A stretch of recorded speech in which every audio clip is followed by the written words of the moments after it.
तुमच्या आयुष्यात कधी असा क्षण आला आहे का जेव्हा तुम्हाला वाटलं यार मला काहीतरी करायचे, एक आयडिया आहे माझ्याकडे, एक ड्रीम आहे, पण लगेच मनातच एक आवाज येतो, पैसे कुठे आहेत, एक्सपिरियन्स नाही, कनेक्शन नाही, लोक काय म्हणतील, आणि तो आयडिया तिथेच संपतो मनातच. हे फक्त तुमच्या सोबत नाही होत, जगभरात कोट्यवधी लोक आहेत ज्यांच्याकडे आयडिया आहे, पॅशन आहे, पण ते कधी स्टार्ट करत नाहीत. कारण त्यांना वाटतं बिझनेस म्हणजे खूप मोठी गोष्ट आहे, आपल्यासारख्यांसाठी नाही. पण मी आज एक गोष्ट सांगते, हे सगळं खोटं आहे. रूल्स नाहीत, त्या मिथ्स आहेत. आणि आज मी तुम्हाला एक गोष्ट सांगणार आहे ह्या बुक मध्ये, आणि त्या बुकचं नाव आहे रिवर्क. जेसन फ्राइड आणि डेव्हिड हॅन्सन यांनी लिहिलेलं. आता हे दोघे कोण आहेत ते आपण बघू. 1999चा काळ होता. जेसन फ्राइड एक वेब डिझायनर होता. छोटी टीम, छोटे क्लायंट, पण एक प्रॉब्लेम होती जी रोज त्रास द्यायची. प्रोजेक्ट मॅनेज करणं प्रचंड कठीण होतं. ईमेलचा गोंधळ, फाईल सापडत नाहीत, कोण काय काम करतंय कळत नाही. जेसनने आजूबाजूला बघितलं आणि त्याला कळलं की हीच प्रॉब्लेम सगळ्यांना आहे. मग त्याने DHH म्हणजे डेव्हिड हॅसनला एक सिंपल टूल बनवायला सांगितलं. बाजारात जे टूल होते ते कॉम्प्लिकेटेड आणि एक्सपेन्सिव्ह होते. यांना हवं होतं काहीतरी सिंपल, कोणीही वापरू शकेल असं. त्यांनी बनवलं बेसकॅम्प. जेव्हा हे टूल लॉन्च झालं तेव्हा लोक म्हणाले, इतकं सिंपल टूल हे रिअल वर्ल्ड मध्ये चालणार नाही. पण जेसन आणि DHH यांनी त्या सगळ्यांना इग्नोर केलं. आणि काय झालं, बेसकॅम्प आज जगातील लाखो कंपनीज वापरतात. कोणतीही बाहेरची इन्व्हेस्टमेंट नाही, मोठी ऑफिस नाही, शेकडो एम्प्लॉय नाही, तरीही कोट्यावधीचा बिझनेस. जगाने विचारलं कसं केलं हे तुम्ही? त्या प्रश्नाचं उत्तर म्हणजे रिवर्क. या बुक मध्ये त्यांनी सगळं सांगितलं. बिझनेस कसा उभा करायचा, कसा चालवायचा, आणि सगळ्यात महत्वाचं कोणत्या गोष्टी कधीच करायच्या नाहीत. या बुकचा एक खूप मोठा कोर मेसेज आहे. तुम्हाला याच्यासाठी मोठी टीम नको, इन्व्हेस्टर नको, परफेक्ट प्लॅन नको. सिंपल राहा, स्मार्ट काम करा आणि आत्ता सुरुवात करा. हेच तत्व आहे या रिवर्कचं. जेसन एक गोष्ट नेहमी सांगतो, जेव्हा मी बेस कॅम्प बनवला निघालो तेव्हा माझ्या आजूबाजूला प्रत्येकाचं एक वाक्य सांगितलं, जेसन हे रिअल वर्ल्ड मध्ये चालत नाही. रिअल वर्ल्ड हे दोन शब्द ऐकले का कधी तुम्ही? नक्की ऐकले असतील, कारण हे शब्द प्रत्येकाच्या आयुष्यात येतात. कोणाला स्टार्टअप करायचा असतो, कोणाला नोकरी सोडून स्वतंत्र काम करायचं असतं, तर कोणाला आर्टिस्ट व्हायचं असतं. पण रिअल वर्ल्ड मध्ये आर्टिस्टला पैसे मिळत नाही. आणि हे सांगणारे कोण असतात? बहुतेक वेळा तेच जे त्यांनी स्वतः कधीच काही ट्राय केलेलं नसतं. जेसन म्हणतो, रिअल वर्ल्ड म्हणजे एक जागा नाही, ती एक एक्सक्यूज आहे. जे लोक स्वतः घाबरतात ते तुम्हालाही घाबरवतात. ऍपलने आयफोन बनवला तेव्हा हे रिअल वर्ल्ड काय म्हणालं, तर स्क्रीन फोन कोण वापरणार? एअरबीएनबीने सुरुवात केली तेव्हा रिअल वर्ल्ड म्हणालं, अनोळखी घरात कोण राहणार? आणि अमेझॉनने बुक ऑनलाईन विकायला सुरुवात केली तेव्हा हेच रिअल वर्ल्ड म्हणालं, हे कधीच चालणार नाही. या तिन्ही कंपनीज आज जगातील सगळ्यात मोठ्या कंपनीज आहेत. त्यांनी रिअल वर्ल्डला इग्नोर केलं आणि स्वतःची रियालिटी बनवली. दुसऱ्याची इमॅजिनेशन तुमच्या इम्पॉसिबिलिटीज नाहीत. ते हे रिवर्कचं पहिलं आणि सगळ्यात महत्वाचं सांगणं आहे. तुमची आयडिया, तुमचं ड्रीम ते कोणाच्या रिअल वर्ल्डच्या तराजूत तोडू नका, कारण जे शक्य आहे ते ठरवण्याचा अधिकार फक्त तुम्हालाच आहे. आता एक प्रश्न विचारते, तुम्ही कधी 5 वर्षाचा प्लॅन बनवलाय का? बरेच जण होय म्हणतील, आणि त्यातले बरेच जण हे मान्य करतील की तो प्लॅन कधीच एक्झॅक्टली तसा झाला नाही. जेसन आणि DHH याचवर एक खूप बोल्ड मत आहे. ते म्हणतात, प्लॅनिंग म्हणजे गेसिंग आहे बस. जेव्हा तुम्ही 5 वर्षाचा प्लॅन लिहिता तेव्हा तुम्ही फ्युचर बद्दल ऍझम्पशन करत असता, पण फ्युचर कोणालाच माहिती नाही. आज जग किती वेगाने बदलतंय हे तुम्ही बघितलंच असेल. 2019 मध्ये काही प्लॅन केलं होता का की 2020 मध्ये कोरोना येणार, आणि कोणाच्या 5 इयर्सच्या प्लॅन मध्ये हे होतं का? नाही. म्हणून लॉंग टर्म प्लॅनिंग वर जास्त वेळ घालवणं हे जेसनला वाटतं की एक मोठी चूक आहे. तुम्ही तासनतास एक परफेक्ट प्लॅन बनवता आणि रियालिटी त्या प्लॅनला एका क्षणात बदलून टाकते. मग काय करायचं? लेखक सांगतात, आता जे समोर आहे त्यावर फोकस करा. एक छोटा डिसिजन घ्या, एक्झिक्यूट करा, बघा काय होतंय, मग पुढचा डिसिजन घ्या. प्लॅन नको, ऍक्शन हवं, आणि ऍक्शन आत्ता हवी, उद्यासाठी नाही. आत्ता एक गोष्ट सांगते जी आपण नेहमी ऐकतो, फेल फास्ट, फेल ऑफ्टेन. म्हणजे लवकर फेल व्हा, जास्त फेल व्हा, त्यातून शिका. हे ऐकायला इन्स्पायर करणार वाटतं, पण रिवर्क यालाही चॅलेंज करतं. जेसन म्हणतो, फेलियर हा तुमचा गुरु नाही, सक्सेस आहे. विचार करा, जेव्हा तुम्ही फेल होता तेव्हा तुम्हाला नक्की काय कळतं? की काहीतरी चुकलं, बस.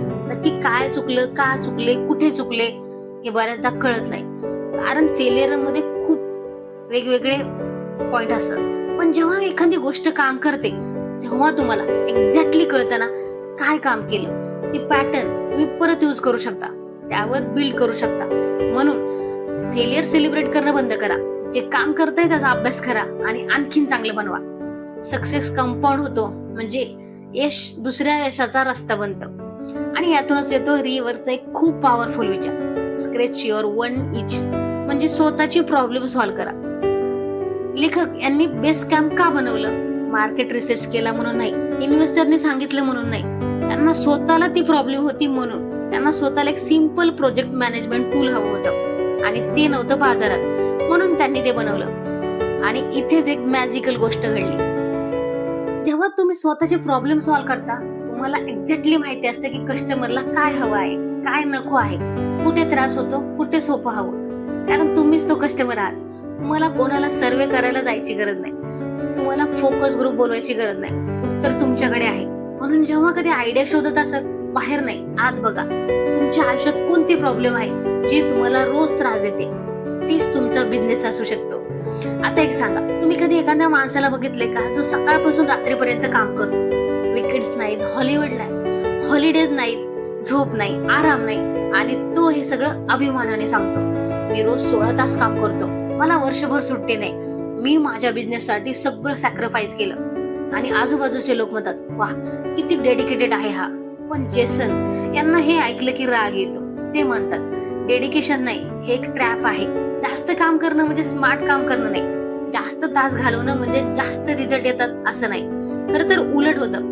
जेव्हा तुम्ही खूप जास्त काम करता तुमचे ब्रेन थकतं, क्रिएटिव्हिटी संपते, डिसिजन चुकीचे होतात आणि तुम्ही एका सायकल मध्ये अडकता जिथून बाहेर पडणं कठीण होतं. रिवर्क मध्ये जेसन एक खूप इम्पॉर्टंट गोष्ट सांगतात, workaholism is not a virtual, it is diathesis. म्हणजे जास्त काम करणं ही चांगली गोष्ट नाही, ती एक समस्या आहे. याचा अर्थ असा नाही की कामच करू नका, अर्थ आहे स्मार्ट काम करा, फोकस काम करा, आणि जेव्हा काम संपलं तेव्हा थांबा. कारण लोक 8 तासात फोकस काम करतात, ते बऱ्याचदा त्यांच्यापेक्षा जास्त ऍझम्पशन करतात. ते 16 तास काम करतात, पण त्यातले अर्धे तास मीटिंग्स मध्ये, सोशल मीडियावर आणि रॅन्डम टास्क मध्ये वापरतात. आणि मीटिंग्स बद्दल बोललास तर जेसन यांना मीटिंग्स वर प्रचंड राग आहे. ते म्हणतात, मीटिंग्स आर टॉक्सिक. इतका स्ट्रॉंग शब्द का वापरला त्यांनी? विचार करा, एक मीटिंग असते ज्यात 10 लोक आहेत आणि 1 तास चालते, म्हणजे 10 तास गेले, 10 लोकांचे 10 तास. आणि त्या मीटिंग्स मधून बाहेर काय निघतं? बहुतेक वेळा पुढची मीटिंग मध्ये बोलवणं, डिसिजन कमी होतात, ऍक्शन जवळजवळ होत नाही, आणि त्यानंतर सगळे आपापल्या कामाला लागतात, तेच करायला जे मीटिंग आधीही करत होते. जेसन सांगतो, जे ईमेल्स मध्ये सांगता येईल ते ईमेल मध्ये सांगा. मीटिंग हवीच असेल तर 30 मिनिटे मॅक्सिमम. अजेंडा आधीच क्लिअर करा आणि मीटिंग संपेपर्यंत एक कॉन्सेप्ट डिसिजन निघालाच पाहिजे. काम करण्यासाठी अंडर रेप्युटेड वेळ लागतो आणि मीटिंग तो वेळ खातात. आता एक गोष्ट सांगते जी आपल्या सगळ्यांना लागू होते. तुम्ही कधी एखादं ऍप वापरले का जे इतके कॉम्प्लिकेटेड आहे की कुठे क्लिक करायचं हे काय कळत नाही? किंवा एखादा रेस्टॉरंट मेनू बघितले का जिथे ऑप्शन आहे की काय ऑर्डर करायचं हेच ठरत नाही? हे होतं जेव्हा कोणी जास्त म्हणजे चांगलं असा विचार करतं, पण रिवर्क उलट सांगतं.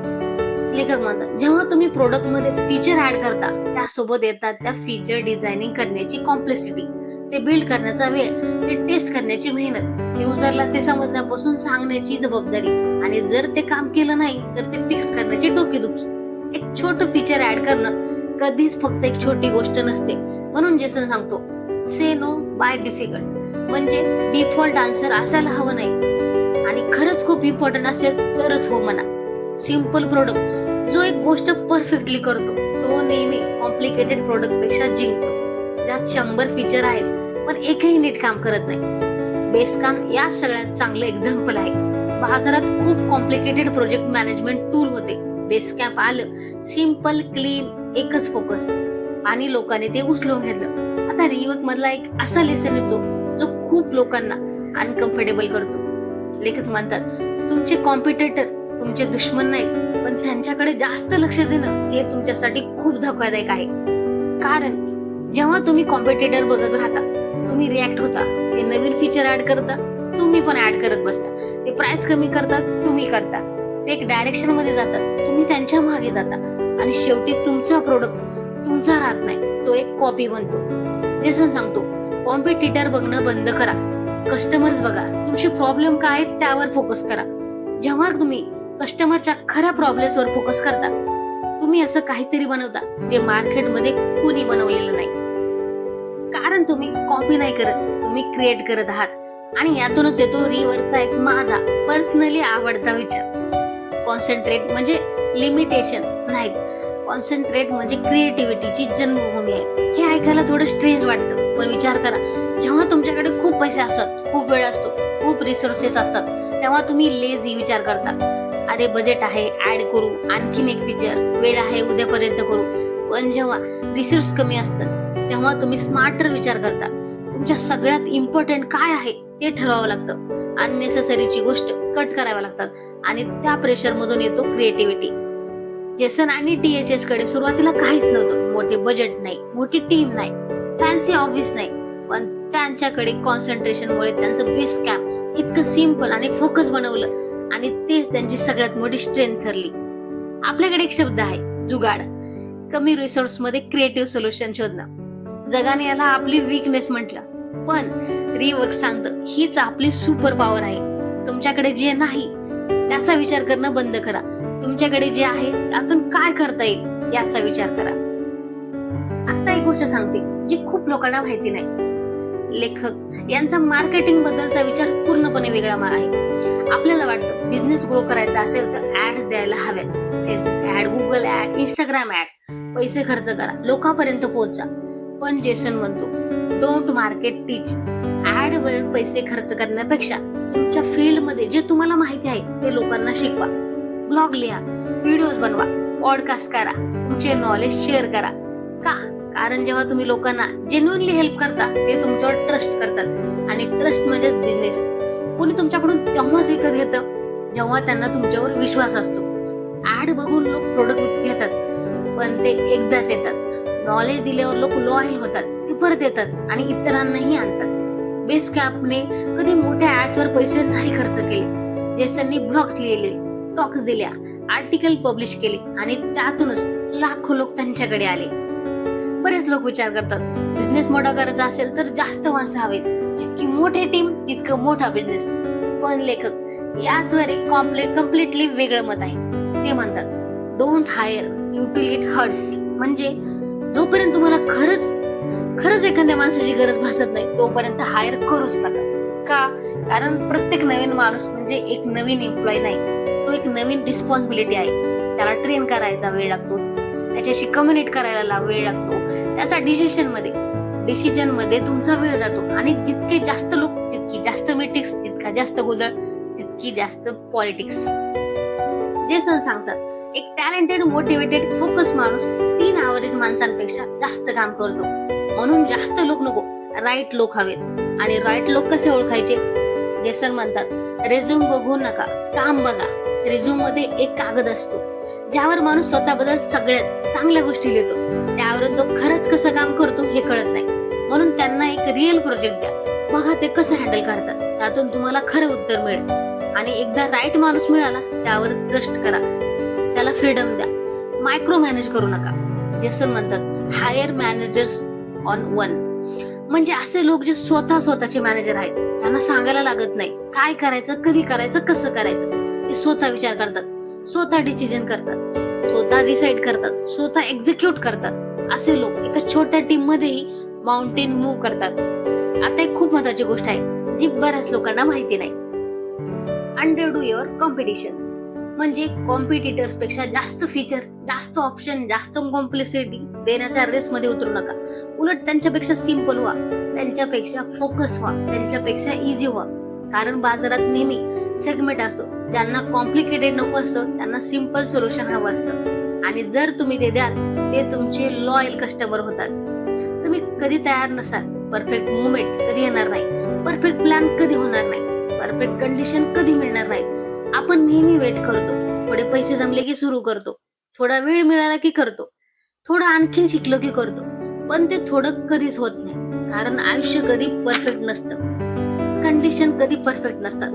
जेसन म्हणतात, the timing is never perfect. Start now, start with what you have. आता तुमच्याकडे जे आहे तेच इनफ आहे. सुरुवात करायला उद्याची वाट बघू नका, कारण उद्या येतो तेव्हा त्याचा आजही असाच असतो, इनकम्प्लिटेड, इनपरफेक्ट. हेच रिवर्क तुम्हाला सांगतं. तुमची आयडिया परफेक्ट असायला नको, तुमचा प्लॅन कम्प्लीट असायला नको, तुमच्याकडे सगळं असायला नको, फक्त एक गोष्ट हवी, सुरुवात. आता थांबा एक क्षण आणि विचार करा, आज आपण रिवर्क मधून काय शिकलो. रिअल वर्ल्डला घाबरू नका. ती दुसऱ्याची रियालिटी आहे, तुमची नाही. प्लॅनिंग म्हणजे गेसिंग आहे. ऍक्शन घ्या आत्ता. फेलियर नाही, सक्सेस मधून शिका. स्वतःची प्रॉब्लेम सॉल्व्ह करा. तेच तुमचा बिझनेस आहे. स्मार्ट काम करा, जास्त नाही. मीटिंग्स टाइम वेस्ट करतात. फोकस काम करा. सिंपल राहा, कमी फीचर्स, जास्त क्वालिटी.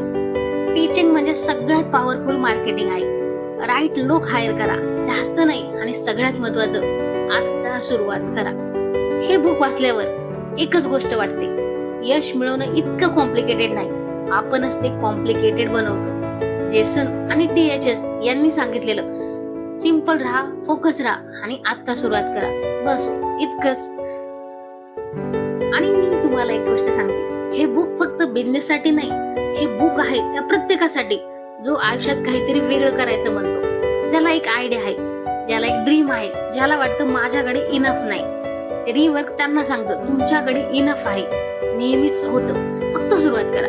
जर हे बुक तुम्हाला वाचायचं असेल तर नक्की वाचा. प्रत्येक पेजवर एक नवीन विचार आहे, एक नवीन गोष्ट आहे आणि एक नवीन एनर्जी आहे, जी तुम्हाला ऍक्शन घ्यायला इन्स्पायर करते. आणि जर आजचा हा व्हिडिओ तुम्हाला आवडला असेल तर कमेंट मध्ये मला नक्की सांगा. आणि पुस्तक तत्वाला सबस्क्राईब करायला विसरू नका, कारण मी अशा बुक्स, ज्या गोष्टी घेऊन येत राहील, ज्या तुमच्या आयुष्याला थोडं वेगळ्या नजरेने बघायला शिकवते. भेटूया पुढच्या व्हिडिओ मध्ये. तोपर्यंत वाचत राहा, शिकत राहा. धन्यवाद.